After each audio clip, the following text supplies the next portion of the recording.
భారత త్రివిధ దళాల సామర్థ్యాలను మరింత బలోపేతం చేసే దిశగా రక్షణ శాఖ కీలక నిర్ణయం తీసుకుంది.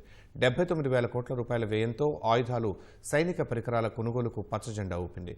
రాడార్ వ్యవస్థ, loiter munition systems, Pinaka rocket వ్యవస్థలు వంటివి ఇందులో ఉన్నాయి. ఈ మేరకు రక్షణ శాఖ మంత్రి రాజ్నాథ్ సింగ్ నేతృత్వంలో సమావేశమైన డిఫెన్స్ అక్విజిషన్ కౌన్సిల్ డిఎస్సి సంబంధిత ప్రతిపాదనలకు ఆమోదం తెలిపింది.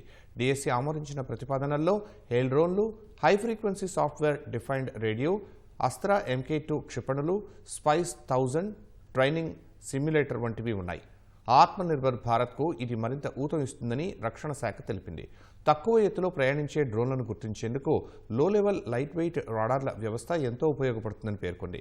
మల్టీ బ్యారెల్ రాకెట్ లాంచర్ల పరిధిని, ఖచ్చితత్వాన్ని పెంచేందుకు పినాకా రాకెట్ వ్యవస్థ సహాయపడుతుందని తెలిపింది.